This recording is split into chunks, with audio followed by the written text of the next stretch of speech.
Now we move to next. Sir मुझे question नहीं समझ में आ रहा है। बताओ क्या? 25 सर आपने कुछ आइटम्स बता दिए थे, कुछ 5 आज दो और क्वेश्चन है इम्पोर्टेंट, वो बता दो। ये मुझे थ्योरी खत्म हो जाएगी। हाँ पागल, अभी वो बोली थी एक तो छुट्टी है ना। किसने बोला? अरे हम स्कूल गए थे,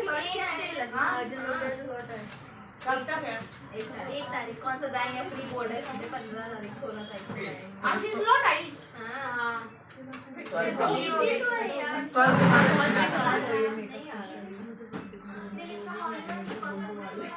चलो मुद्दे पे आते हैं। सब आएगा तो खोलेंगे, ठंडी हवा बंद हो। चलिए क्या क्वेश्चन क्या है? 25 नंबर रेशियो का 25 ना। Yes sir. तेरे यहाँ सब ये भी वैसे क्वेश्चन है जो तुमने उस दिन पूछ चुके हो। ये देखो क्या दिया है, एवरेज स्टॉक कितना दिया है? पेज नंबर बताओ। 5 average stock 50,000। Stock turnover ratio 5 और सेलिंग प्राइस क्या है? 25% अबव सर आपने कराया तो है। कॉस्ट। हाँ लेकिन उसमें बताया था, उसमें लिखा था ऑन सेलिंग प्राइस, अब इसमें ऑन कॉस्ट प्राइस है। दोनों में अंतर समझो। देखो ध्यान से, उसमें किस पे था? ऑन सेलिंग प्राइस था। यहाँ पे सेलिंग प्राइस लिखा था जिसकी वैल्यू आई थी 62,500 हाँ सर आई थी ना।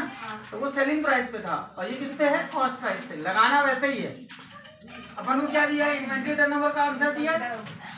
इन्वेंट्री टर्नओवर रेशियो का फॉर्मूला क्या होता है? Inventory turnover ratio is equal to cost of upon average stock. ये कितना दिया है? 5। कॉस्ट ऑफ गुड्स सोल्ड दिया नहीं है, ठीक है। और एवरेज स्टॉक कितना दिया हुआ है? 50,000। तो अब क्रॉस मल्टीप्लिकेशन कर दो तो क्या हो जाएगा? Cost of goods sold is equal to 5 multiply by कितना आ गया? 2,50,000। अब देखो सीधा सीधा इसमें डायरेक्ट निकल आएगा प्रॉफिट। कैसे? क्योंकि प्रॉफिट किस पे बोल रहा है? कॉस्ट का 25%। और कॉस्ट क्या आ गई? 2,50,000। तो 2,50,000 का सीधे 25%। क्या आ जाएगा?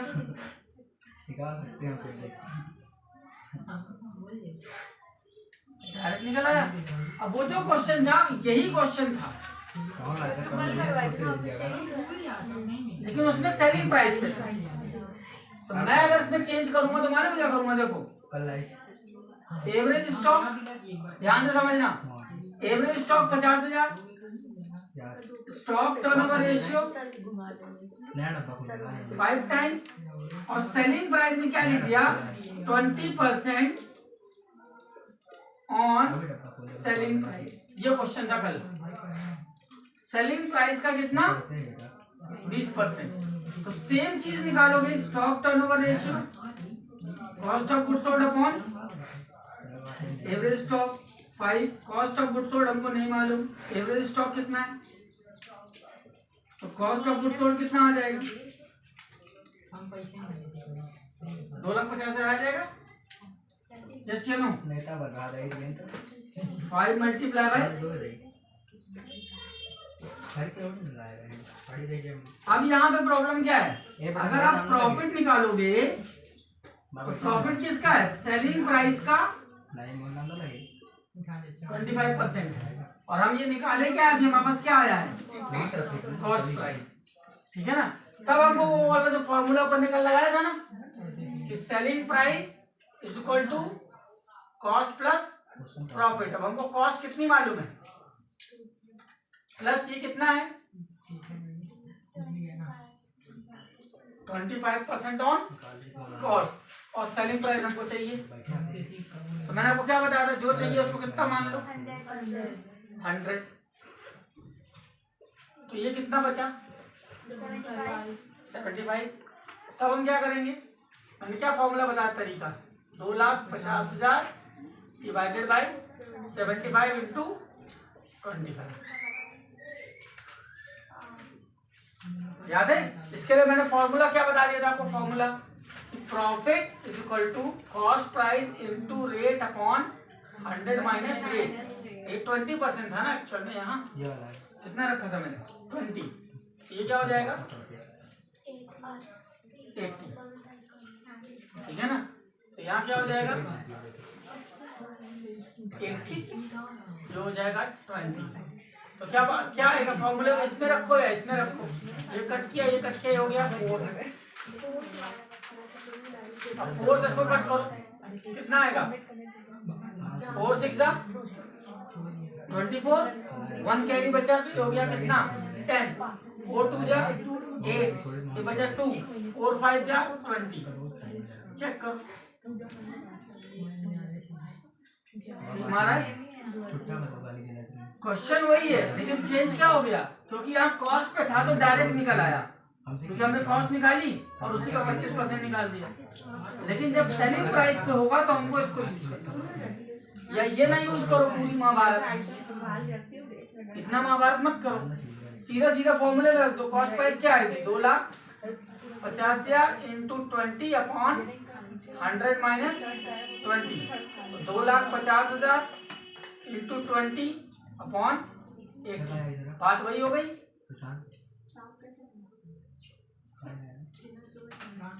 सेम चीज हो गई,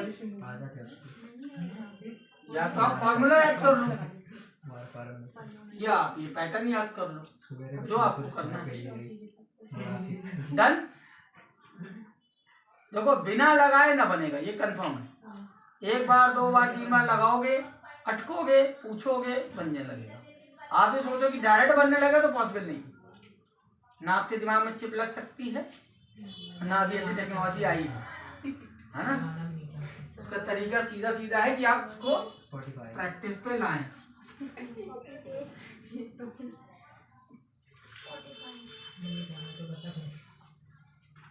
चलिए अब मुद्दे पे आते हैं।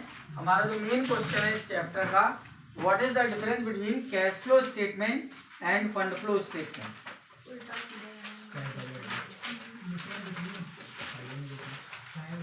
इस चैप्टर से जो ज्यादातर क्वेश्चन आते हैं वो यही 2 क्वेश्चन है, एक तो वो 5 आइटम इनफ्लो और 5 आइटम आउटफ्लो, और दूसरा क्वेश्चन आता है अगर 2 नंबर में आया तो what is cash flow statement, and last question जो इसमें इम्पोर्टेंट क्वेश्चन है वो ये है what is the difference between cash flow and. अगर देखो पिछले साल इस चैप्टर से दोनों थ्योरी आई, ठीक, अगर इस साल क्वेश्चन आएगा कि न्यूमेरिकल तो एक थ्योरी तो आएगी, जो थ्योरी आने के चांसेस रहते हैं वो बड़े क्वेश्चन में फिर यही वाला चल क्वेश्चन। लास्ट ईयर जो क्वेश्चन आया था वो क्या है, लास्ट ईयर क्वेश्चन था वो right any 4 advantage of preparing cash flow statement. ठीक, अब बात करते हैं कैश फ्लो स्टेटमेंट और फंड फ्लो स्टेटमेंट का डिफरेंस। तो सबसे पहला cash flow statement, fund flow statement. सबसे पहले तो आ गया मीनिंग, नाम से ही मीनिंग बनाओ। What is the meaning of cash flow? The statement which is prepared to analyse the cash inflow and cash outflow in various activity like operating, investing and financing is known as cash flow statement. Same definition fund flow की बनेगी, बस activity वाला part हट जाएगा। क्या definition होगी? The statement which we prepare to analyse the fund of the business is known as fund flow statement. वहां पे क्या एनालाइज कर रहे थे? The statement which we prepare to analyse the cash inflow and of cash outflow is known as cash flow. In various activity वाला part अगर हम काट दें तो फंड फ्लो की डेफिनेशन बन जाएगी। The statement which we prepare to analyze the inflow and outflow of fund is known as fund flow statement. ठीक है ना, पहले क्या था कि एक नया एक चैप्टर जुड़ा हुआ था दोनों के सिलेबस में, वो हट गया है फंड फ्लो। अभी जैसे कैश फ्लो स्टेटमेंट है, एक और चैप्टर था फंड फ्लो स्टेटमेंट। ठीक है, सेकंड क्या मीनिंग है इसमें है working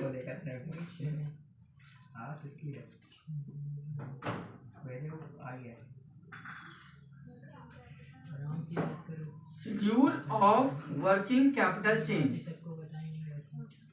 schedule of working capital change, इसमें हम इसको बनाते हैं और यहाँ नहीं बनाते। सिंपल सा डिफरेंस है। एक स्टेटमेंट होता है schedule of working capital change, अलग से अकाउंट बनता है, तो वो फंड फ्लो में बनता है। We prepare schedule of working capital change in fund flow statement, we can not prepare the schedule of working capital change in cash flow. एक और जो आपको ऑलरेडी याद है, एक्टिविटी। एक्टिविटी किसमें होती है? इसमें और इसमें नहीं होती। There are 3 activity. 3 एक्टिविटी कौन सी थी? ऑपरेटिंग, इन्वेस्टिंग और फाइनेंसिंग। इसमें 3 एक्टिविटी होती हैं, इसमें कोई भी एक्टिविटी नहीं होती। ये 3 ऐसे डिफरेंस है जो बड़े आसानी से याद हो सकते। एक meaning, schedule of working capital change और एक्टिविटी। ठीक है ना। अब जो देखते हैं कि कौन सा आसान है।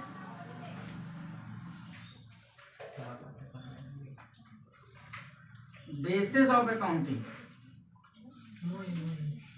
ये किस बेस में बनता है? ये बनता है कैश बेस पे और ये बनता है एक्रूअल बेस पे।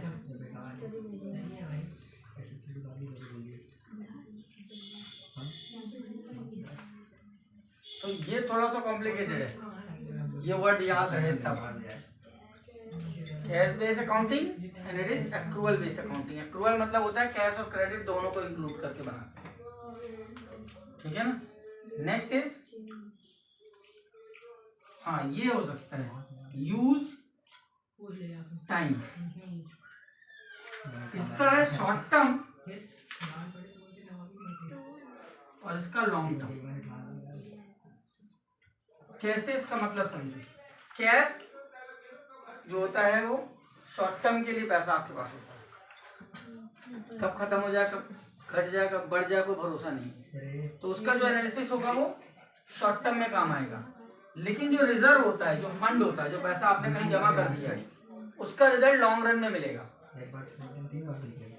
इसीलिए जो फंड फ्लो एनालाइज होता है वो सिर्फ इसलिए होता है कि कोई भी कंपनी लॉन्ग रन में कैसा परफॉर्म करेगी, यानी उसने कितनी सेविंग्स बचा के रखी हैं ताकि कोई प्रॉब्लम आए तो वो उसको फेस कर पाए। ये क्या बता रहा है? सडन अगर उसके ऊपर 1-2 साल में कोई खर्चा या गड़बड़ी होती है तो कैसे संभालेगा। लेकिन अगर लॉन्ग रन में कोई गड़बड़ी होती है, लॉन्ग रन बिजनेस को सर्वाइवल में दिक्कत आती है तो कैसे संभालेगा, तो वो पता चलता है फंड फ्लो से। तो हुआ क्या, जब इंडियन कंपनी एक्ट 1956 चल रहा था, तो इट इज नॉट कंपल्सरी कि कोई भी company cash flow fund flow बनाए, उसमें ऐसा कुछ रूल नहीं था। लेकिन जब से 2013 आया तब से मैंडेटरी हो गया कि हर कंपनी को ये चीजें बनानी पड़ेंगी। कौन कौन सी? Profit and loss, balance sheet, जो पहले कंपल्सरी था अब भी कंपल्सरी है। अब 3 चीजें उसमें जुड़ गई, रेशियो, कैश फ्लो, फंड। किसके पॉइंट ऑफ व्यू से? क्योंकि अब जो है आम आदमी भी शेयर मार्केट में पैसा लगाने लगा, तो उसको ये इन्फॉर्मेशन होनी चाहिए कि कंपनी की एक्चुअल फाइनेंशियल पोजीशन क्या चल रहा है। जो आजकल जो टूल्स आ गए ना, बहुत सारे एआई टूल्स, आर्टिफिशियल इंटेलिजेंस के टूल्स आ गए हैं, इनकी हेल्प से लोग शेयर मार्केट में ज्यादा इन्वॉल्व होना चालू हो गए हैं और ज्यादा। तो इसलिए लोगों को ये राइट इन्फॉर्मेशन होना जरूरी है कि कंपनी की एक्चुअल लॉन्ग रन पोजीशन क्या है और शॉर्ट रन पोजीशन क्या है।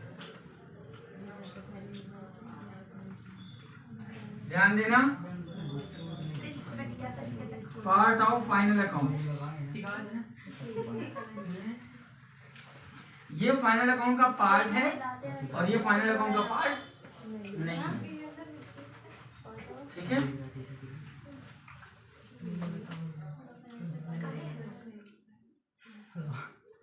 सिर्फ पंखा चालू करेंगे, आवाज आ रही है हमको ज्यादा। Opening balance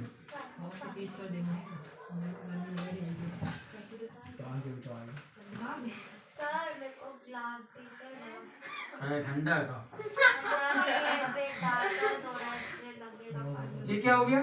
opening balance. Cash flow statement में ओपनिंग बैलेंस होता है और फंड फ्लो स्टेटमेंट में कोई ओपनिंग बैलेंस नहीं है। वहाँ किसको बता सर वहाँ नहीं क्या बोले हैं कैश फ्लो में होता है फंड फ्लो में नहीं ओपनिंग होता। बैलेंस कैश फ्लो में होगा, फंड फ्लो में कोई भी ओपनिंग बैलेंस नहीं होता। एक बार फिर से पूरा रिवाइज करते हैं मीनिंग। कैश फ्लो स्टेटमेंट का मीनिंग क्या है? The statement where we analyse the inflow and outflow of cash is known as cash flow statement.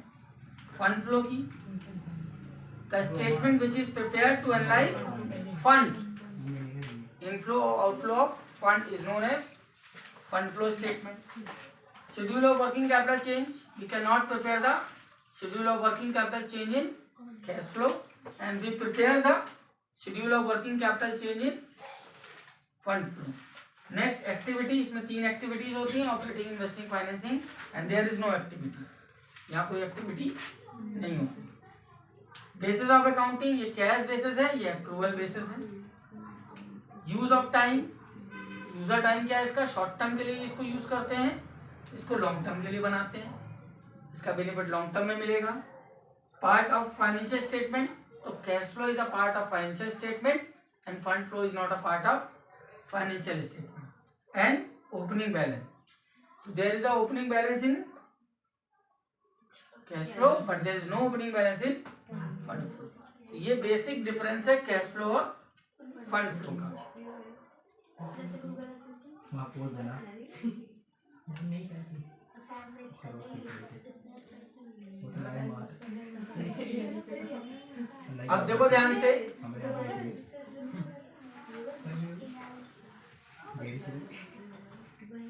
Cash flow statement के ऑब्जेक्टिव क्या है, क्यों बनाते हैं हम? देखो सबसे पहला ऑब्जेक्टिव है एनालिसिस।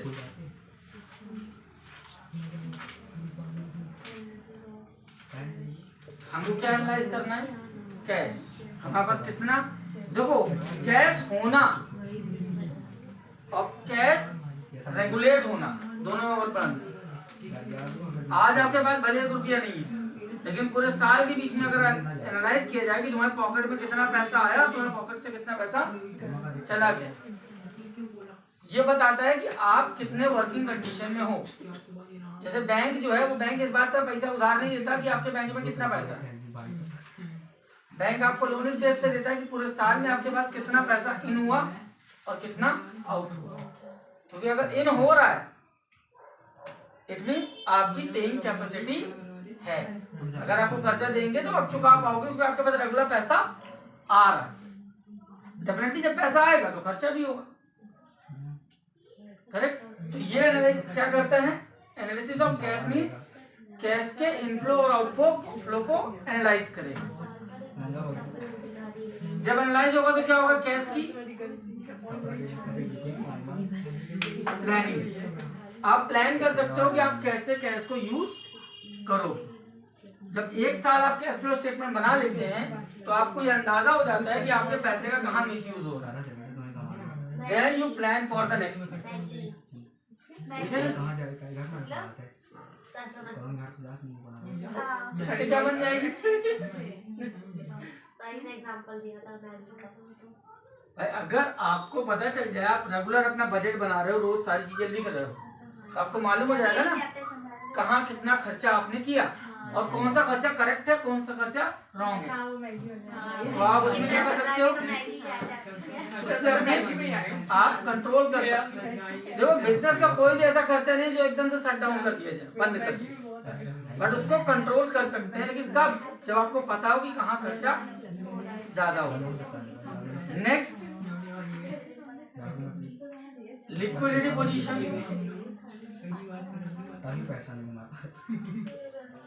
देखो जब आप कैश एक जगह लिक्विडिटी पोजीशन कहाँ से पता चली थी? परसेंटेज से रेशियो निकाला था current ratio, liquid ratio, absolute liquid ratio. वहां से क्या पता चला कि हमारे कैश पे करने की परसेंटेज के फॉर्म में क्या कैपेसिटी है।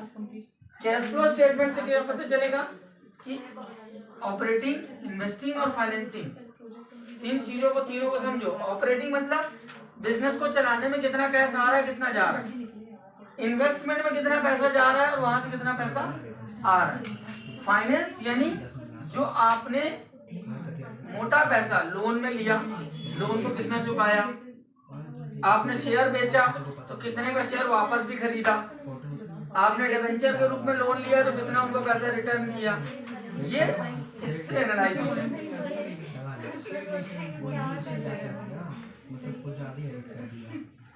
वेरियस एक्टिविटी,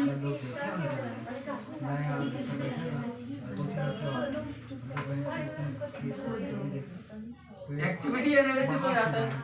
अभी अभी जो मैंने बोला, कैश 3 जगह से आएगा और 3 जगह जाएगा। बिजनेस के ऑपरेशन में बातें नहीं, बिजनेस को चलाने में कितना पैसा आ जा रहा है, इन्वेस्ट करने में कितना पैसा आ जा रहा है, और हम कर्जा लेने में और कर्जा चुकाने में कैसे हैं। ये एनालाइज कहाँ से होगा, अलग अलग एक्टिविटी के through. Next, estimate the future cash flow. आप फ्यूचर प्लान बना सकते हो through help of cash flow statement.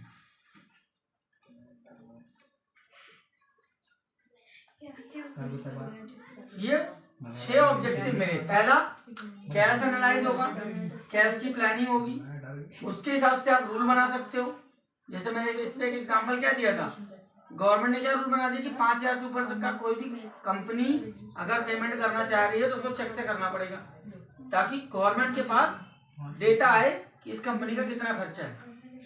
फिर इसी पे एक और रूल बता रहा हूँ, गवर्नमेंट ने क्या बोला कि ध्यान से समझो, 1 CR 1 करोड़ रुपए से ज्यादा का अगर टर्नओवर है तो आपको ऑडिट करवाना पड़ेगा, यानी आपके खाते की जांच गवर्नमेंट करेगी। लेकिन गवर्नमेंट ने एक छूट दी, टर्नओवर का मतलब होता है कितने, 1 करोड़ रुपए तक का माल अगर तुम्हारी दुकान से बिक गया 1 साल, तो आपको अपने दुकान में क्या करवाना पड़ेगा, गवर्नमेंट ऑडिट, यानी गवर्नमेंट जांच करेगी जो आपने रिकॉर्ड बताया, जो आपने प्रॉफिट बताया वो सही है या गलत। लेकिन गवर्नमेंट ने इस पर छूट दी।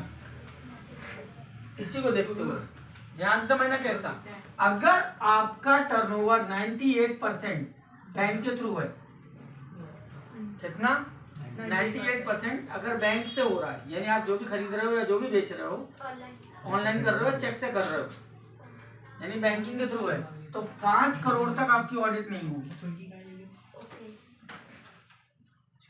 क्यों छूट दे दिया, क्योंकि जब गवर्नमेंट को मालूम है सब ऑनलाइन हो रहा है तो पूरा लीगल है, गवर्नमेंट ने बोल दिया कि हम आपको छूट दे देंगे, 5 करोड़ तक का बिजनेस करते रहो, हम आपकी जांच नहीं करेंगे। लेकिन अगर आपका 1 करोड़ का टर्नओवर आप बता रहे हो और उसमें 98% से कम है, तो इट मीन्स आपकी जांच होगी। ठीक है ना, तो ये होता है। इसके लिए क्या बन सकती है, आपकी पॉलिसी बन सकती है। जैसे विट्स ने एक पॉलिसी बनाई, विट्स ने पॉलिसी बनाई कि विट्स का कोई भी स्टूडेंट अगर फीस पेमेंट करना चाह रहा है तो उसके 2 ही तरीके हैं, या तो वो ऑनलाइन पेमेंट करे, गूगल पे, फोन पे, या QR से करे, यानी उसको ये ऑप्शन अब नहीं है कि आके कैश जमा कर दे, ये भी ऑप्शन नहीं है कि वो आज के चेक दे दे, ओनली ऑनलाइन। रीजन को उससे देखो एक एडवांटेज क्या होगा, समझना बात को, पर डे एक बंदा जाता है बैंक पैसा जमा करने, तो 2 घंटे वो लगाता है, जाने आने का पेट्रोल लगता है, कार से जाएगा कार से आएगा, क्यों, उसका रीजन है रोज का 20 लाख रुपए लेके जा रहा है, 25 लाख रुपए लेके जा रहा है, तो ऑटो में लाद के ले आएगा कि बाइक में ले जाएगा, तो अपना मर्डर थोड़ी करवाना है। ठीक, अब इससे देखो क्या एडवांटेज होगा, एक तो सारा पैसा सीधे अकाउंट में जा रहा है, दूसरा एक बंदे की जो वर्किंग है 2 घंटे की, अब वो कॉलेज में यूज होगी। कॉलेज में जो कैश गिनना, वो कैश का हिसाब रखने का जो लफड़ा था वो खत्म। ये है पॉलिसी, यानी जब आपके पास कैश फ्लो का एनालिसिस होगा तो आप पॉलिसी बना पाओगे, नियम बना पाओगे। लिक्विडिटी पोजीशन आपको मालूम होगी कि आपके पास कितना पैसा है। एक्टिविटी एनालिसिस कर पाओगे, अलग अलग एक्टिविटी में कितना पैसा लग रहा है। जैसे कॉलेज को मालूम है कि वो अपने इंफ्रास्ट्रक्चर पे कितना खर्चा करना है, कौन सी बिल्डिंग बन रही है उस पे कितना खर्चा हो रहा है, उस बिल्डिंग से कितनी इनकम आएगी। कॉलेज ने अगर कहीं और इन्वेस्ट कर रखा है तो वहां से कितनी रेगुलर इनकम आ रही है।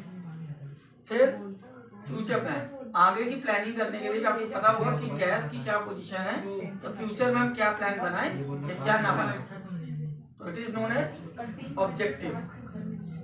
इन कारणों से कैश फ्लो स्टेटमेंट बनता है।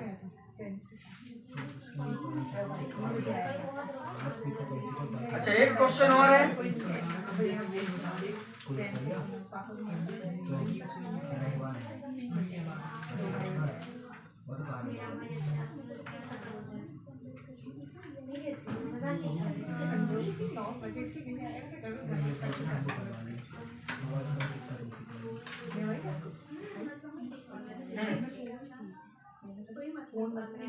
What do you mean by cash and cash equivalent? Cash और कैश इक्विवेलेंट का क्या मतलब है? The item which we use as a cash is known as cash equivalent. तो उसमें तीन ही आइटम थे, कैश, बैंक और शॉर्ट टर्म मार्केटेबल सिक्योरिटी। हाँ सर, आपने एग्जांपल पे लिखा है cash, bank, short term marketable security.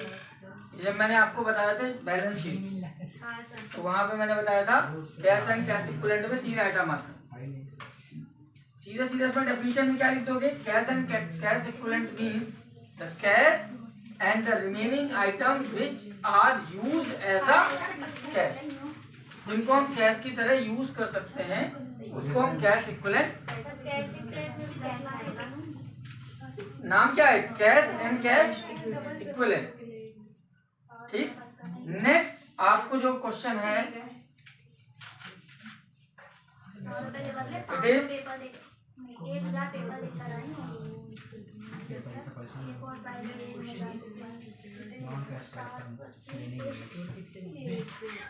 ऐसे आइटम जो नॉन कैश है, जिसमें कैश इन्वॉल्व नहीं होता, क्योंकि हम एनालाइज कर रहे हैं क्या? Cash flow statement. तो कैश फ्लो स्टेटमेंट में हम वो सारे आइटम हटा देंगे या उन सारे आइटम को रिवर्स कर देंगे जो कि नॉन कैश है, यानी जिसमें कैश नहीं होता पर उनको एज अ एक्सपेंस या एज अ इनकम आप लिखते हो प्रॉफिट एंड लॉस में। बात समझना, जब आप प्रॉफिट एंड लॉस निकालते हो तो बहुत सारे ऐसे आइटम्स यूज करते हो जिसमें एक्सपेंस होता है लेकिन वो एक्सपेंस होता नहीं है, इनकम होती है लेकिन वो इनकम होती है। कैसे? जस्ट लाइक पहला आइटम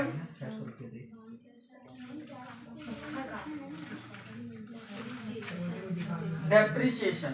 पहले हम बात करेंगे एक्सपेंसेस की, फिर बात करेंगे इनकम की।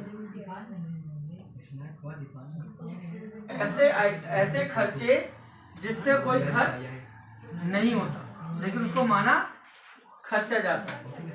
पहला हो गया डेप्रिसिएशन, दूसरा हो गया loss on sale of asset,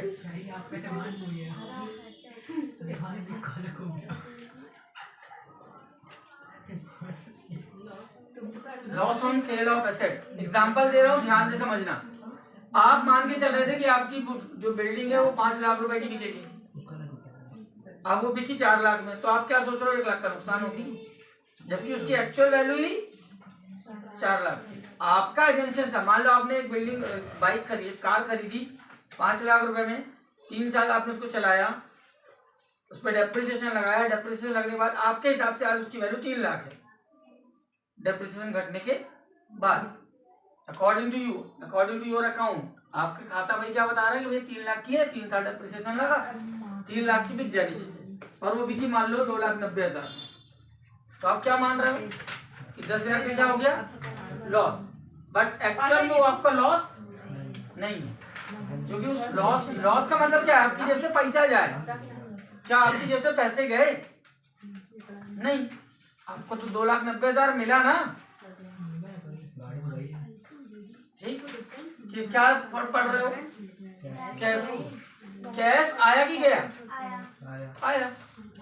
जो आप 10,000 का लॉस मान रहे हो वो आपको लॉस एक्चुअल में हुआ नहीं है कैश के फॉर्म में, इसीलिए उसको क्या बोलेंगे, non cash expense. Next is goodwill return of. गाड़ी तो आ जाएगी ना। यहाँ एक वर्ड है रिटर्न ऑफ, ध्यान रखना।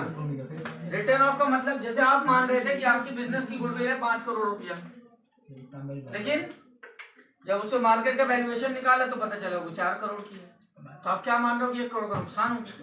तो क्या 1 करोड़ कैश आपके पास से गया? नहीं। और उसको आप ऐसा एक्सपेंस कहाँ लिख रहे हो? Profit and loss. यानी आप ये मान लो कि मेरी गुडविल इतने रुपए घट गई, पर क्या वो रुपया आपकी पॉकेट से गया? नहीं। और उसको ऐसा एक्सपेंस आप शो कर रहे हो, ये भी क्या लाएगा? Non cash expense.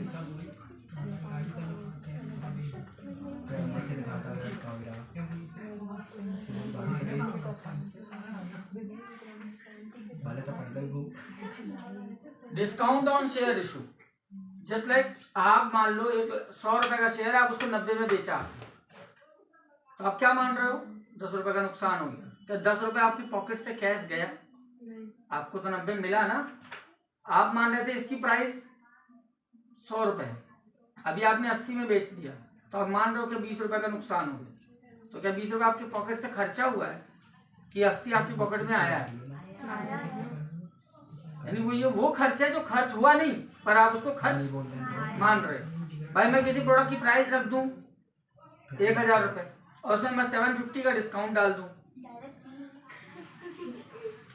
और 250 रुपए में बेच दूं, बोलूं मेरा 750 का नुकसान हो गया है।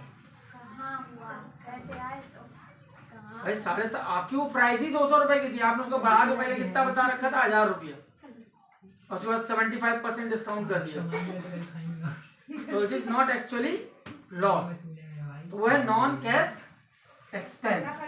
नेक्स्ट इज अगेन, इसमें इसी में वर्ड आ रहा है, ध्यान रखना।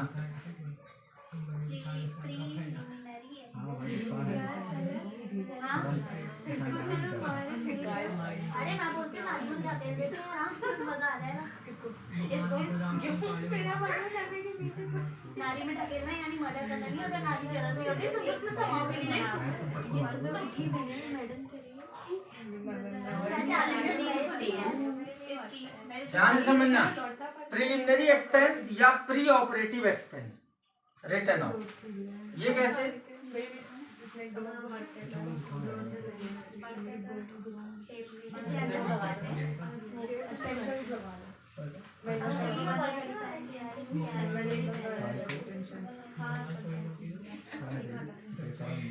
ध्यान से समझना, प्रिलिमिनरी एक्सपेंस या प्री ऑपरेटिव एक्सपेंस क्या होते हैं? बैलेंस शीट पे मैंने 3 आइटम बताए थे। 3 आइटम क्या थे? Non cash income, non current income या non current asset, current asset बताया था, और या क्या बताया था? कंटिजेंट लायबिलिटी या कैपिटल कमिटमेंट बताया था। इसी का दूसरा नाम था मिसलेनियस एसेट।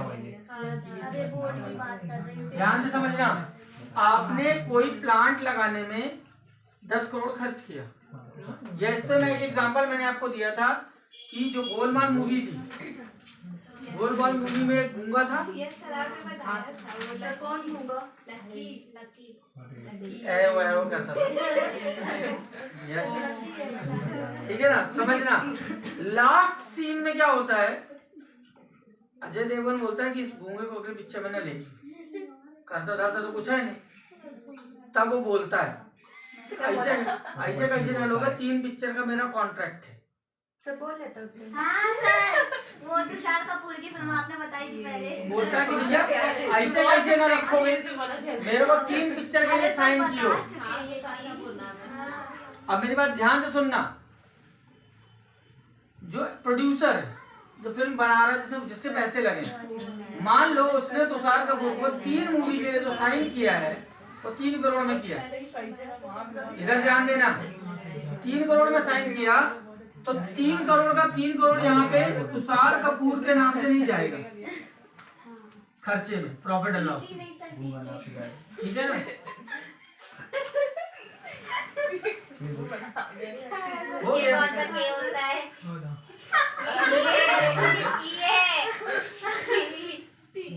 ये भी के नहीं होता है। अरे छोड़ो ना, तुमको समझ में आ गया ना बहन। अच्छा जी अब बताए। मेरी बात ध्यान से देखना। अब यहाँ पे वो 3 करोड़ का खर्च में नहीं डाल सकता, क्योंकि ये ट्रेडिंग प्रॉफिट एंड लॉस और बैलेंस शीट जो पहली पिक्चर का है। तब वो क्या करेगा, यहाँ पे लिखेगा कि तुषार कपूर को 3 करोड़ देने हैं, ध्यान देना। अब इसमें से 1 करोड़ रिटर्न ऑफ करेगा और यहाँ 2 करोड़ बचेंगे, और यहाँ कितनी वैल्यू आएगी? 3 करोड़ टोटल हमारी प्रॉपर्टी उसके पास है, तुषार के पास। 1 करोड़ खर्चे में गया। जब सेकंड ईयर का यही बनेगा trading and profit and loss और बैलेंस शीट, तो सेकंड ईयर में यहाँ क्या शो हो रहा होगा? 2 करोड़ माइनस 1 करोड़। तो ये प्रोसेस हो रहा है ना रिटर्न ऑफ का, और यहाँ 1 करोड़ दिखाया जा रहा है। ये खर्चा कब हुआ? मान लो सेकंड मुझसे अपनी मैं बात कर रहा हूँ, ध्यान से समझना। आपने तुषार कपूर को सेकंड मूवी में क्या 1 करोड़ दिया है?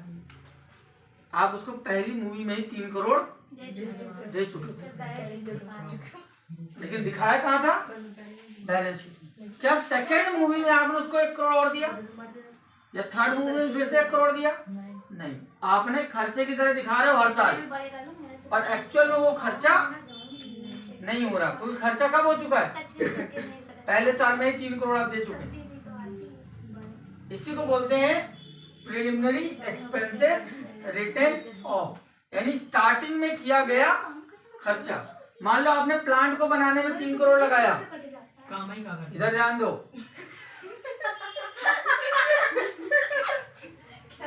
मान लो तुमने प्लांट को एस्टेब्लिश करने में 3 करोड़ खर्च किए, तो पूरा का पूरा 3 करोड़ एक साल में ही नहीं निकलेगा प्रॉफिट से। हो सकता है उसको 50-50 लाख करके आपको 6 साल में निकालना पड़े, हो सकता है आप उसको 30-30 लाख रुपए करके 10 साल में निकालें।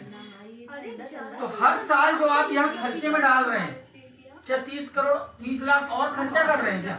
नहीं, वो 3 करोड़ तो ऑलरेडी एक बार में खर्चा हो चुका। तो जो भी रिटर्न ऑफ वर्ड आएगा, ध्यान रखना ये सब। तो 3 रिटर्न ऑफ है, goodwill return of, preliminary expense return of, pre operating return of. ये तीनों नॉन कैश एक्सपेंस है। डिस्काउंट, लॉस और डेप्रिसिएशन, ये 6 आइटम मैंने बताए। सेम आ जाओ इनकम में। इधर एक और चीज है, आउटस्टैंडिंग एक्सपेंस। आप आउटस्टैंडिंग एक्सपेंस यहाँ लिखते थे प्लस करके, जिसकी वजह से खर्चा बढ़ जाता था। और क्या वो एक्चुअल में पैसा खर्चा होता है? नहीं, वो आपको देना है। तो जितना भी आउटस्टैंडिंग होगा वो यहाँ आएगा। सेम यहाँ पे चीज आएगी,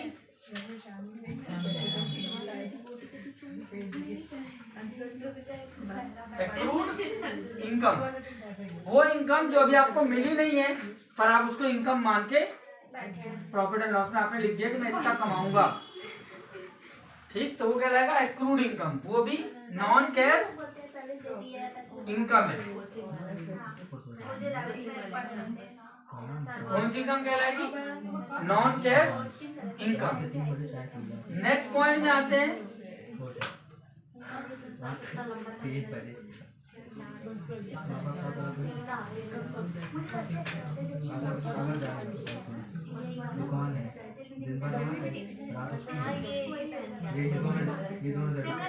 profit on sale of asset. इधर ध्यान दो, ये वाले नहीं बनाने वाले, वो जैसे profit on sale of asset, profit on sale of investment. आप जो अपनी कार थी 3 लाख रुपए की, अब आप 3 लाख में बेचने की सोच रहे थे, 3,20,000 में बिक गई, तो आप सोच क्या रहे हैं 20,000 का प्रॉफिट हो। एक्चुअली में प्रॉफिट नहीं हुआ है, वो कार की वैल्यू 3,20,000 ही थी। आपका कैलकुलेशन गलत, तो वो कहलाएगा डेप्रिसिएशन। आपने डेप्रिसिएशन ज्यादा लगा दिया, तब उसकी वैल्यू घट के 3 लाख हो गई। बट ये बोलिए आपके एक्टिवा एक्चुअल में 3,20,000 वो सर की एक्टिवा में 2 बार डेप्रिसिएशन लग चुका है, वो 2 बार जीरो हो चुकी है। सर पहले बता चुके हैं तुमको। तो सर क्या बेटी इसकी वैल्यू पहले बता चुके हैं बेचेंगे आप अपनी गाड़ी। अब उसको तौलवाना ही पड़ेगा। स्क्रैप वैल्यू सर आप किससे देंगे? थोड़ा धीमे बोलो, अंदर तक आवाज जाएगी तो बाजा बज जाएगा। क्योंकि वो तो स्कूटी मैम की है ना। अच्छा। ठीक है ना, चलो मुद्दे पे आओ। मुझे स्कूटी नहीं धड़कती रहती है।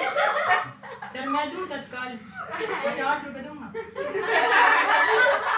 नहीं भगवान आपका भला करे। मैं आपके इस सम्मान के लिए आपका तहे दिल से आभार व्यक्त करता सर हूँ। नाम धो डालेंगे।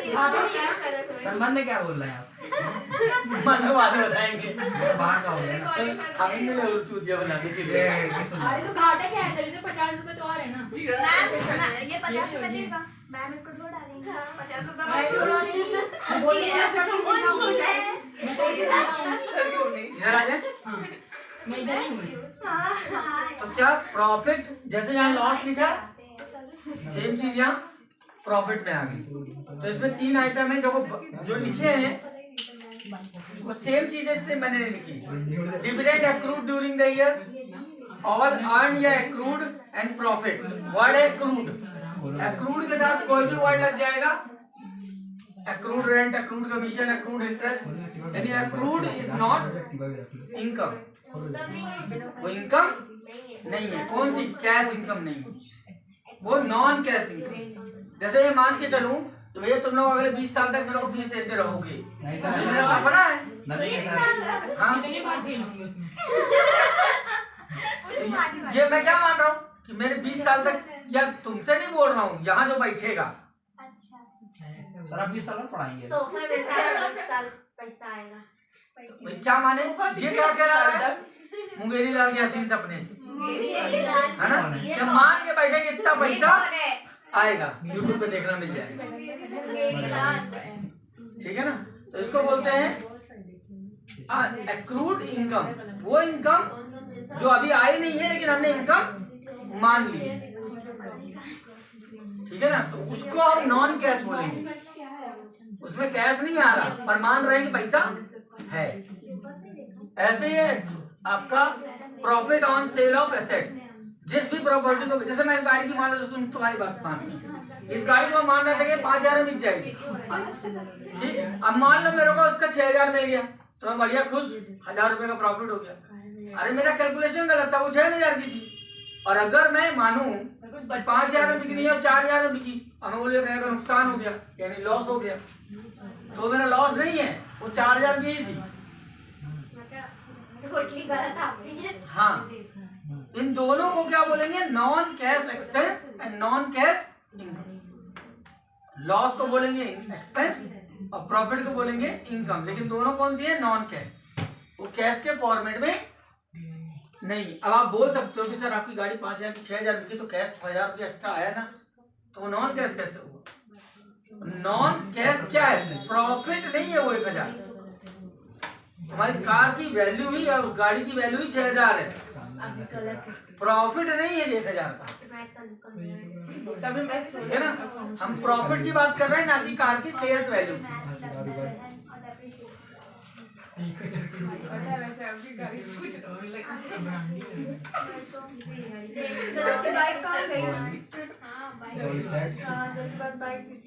सर बाइक ही तो चलाते हैं, स्कूटी मैम चलाते हैं। नहीं, स्कूटी मैंने जब भी देखा है सर को, सर बाइक ही में मैंने इसको देखा है स्कूटी में भेजना, बाइक में मैंने सिर्फ बाइक में देखा है, स्कूटी को भी नहीं देखी। मैंने स्कूटी सारे बता देना क्या यहाँ से चलाते स्कूटी हैं। यहाँ से निकलते ही नहीं बाइक में।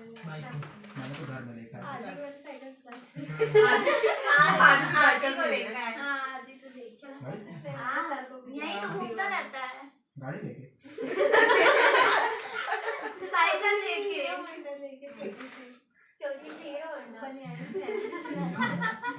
गर्मी में चलाता था। ध्यान देना, अगर क्वेश्चन आता है what is cash flow statement and why it is prepared, तो यही लिखना है। कैश फ्लो स्टेटमेंट की definition and why it is prepared, यानी ऑब्जेक्टिव। ठीक है ना। अगर लिख के आ जाए व्हाई इट इज प्रिपेयर्ड, तो क्यों बना रहे हैं, क्योंकि आपका ऑब्जेक्टिव का मतलब ही होता है क्यों। कंफ्यूज मत होना कि ये नहीं पढ़ा है।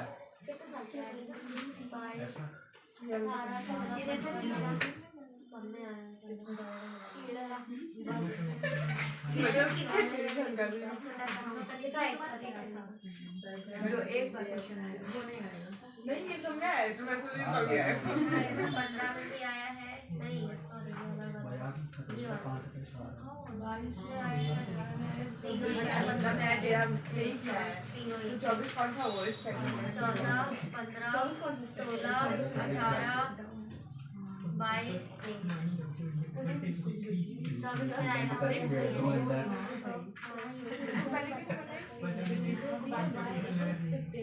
मैं कुछ ना लो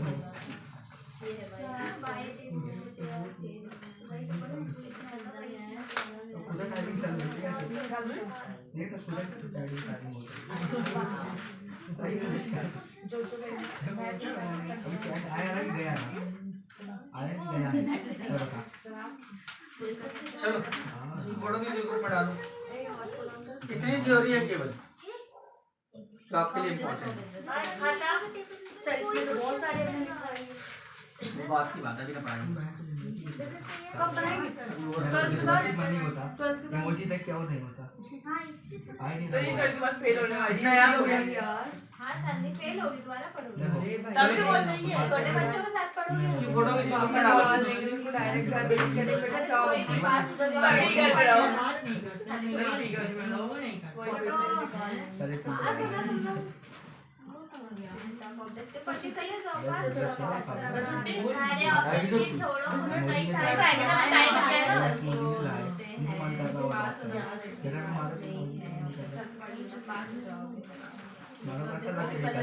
असलियत में पता है जो पास हो चुका होता है वो ये कहता है कि ये पढ़ लेना वो